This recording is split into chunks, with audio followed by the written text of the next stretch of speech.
The northeast of Scotland had always been a place for my soul to escape the city's relentless bustle. And this cycling trip was meant to be no different, a solitary connection with nature. But the tracks, barely visible beneath a carpet of fallen leaves, led me deeper than I intended that day, into woods that felt ancient and watchful.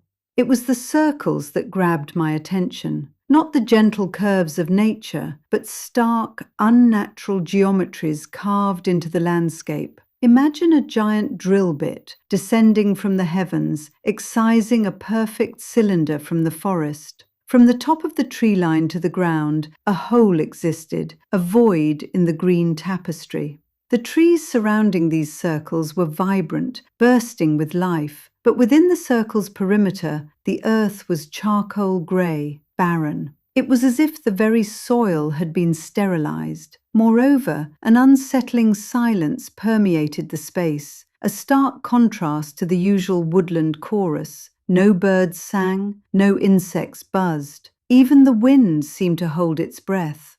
I cautiously approached one of the circles, my bicycle abandoned on the overgrown track. The air grew heavy, tingling with an unseen pressure, and an almost imperceptible hum vibrated through my chest, a low thrum like a distant generator struggling to maintain power. It was subtle, easily dismissed, but nevertheless it resonated deep within me, setting my teeth on edge. As I peered into the circle, a sense of wrongness washed over me. It wasn't just the absence of any life, but something more profound, a violation of the natural order.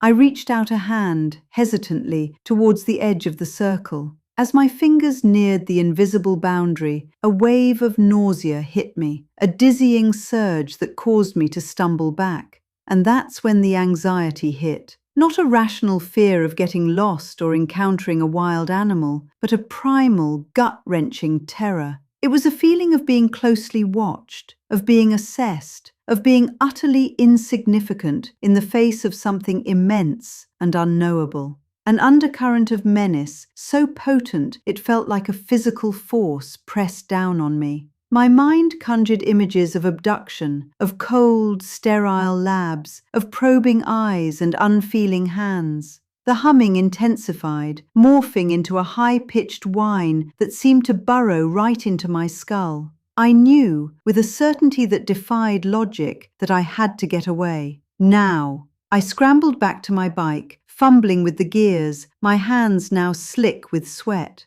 The woods seemed to close in around me, the trees morphing into grotesque figures, their branches reaching out like skeletal arms. The circles, I realized with a sickening lurch, were not isolated incidents. They were everywhere, scattered throughout the woods like malevolent stepping stones. I pedaled furiously, my tires struggling to grip the loose earth. The eerie, inhuman humming pursued me, a relentless drone that echoed in my ears. I didn't dare look back, afraid of what I might see. I just kept pedaling, driven by a desperate need to escape the oppressive presence of the woods, to leave behind the circles and their silent, sterile emptiness. I burst from the tree line, gasping for breath, the open sky a welcome relief. The woods remained behind me, a dark and brooding presence on the horizon. I knew I would never forget what I had seen, what I had felt.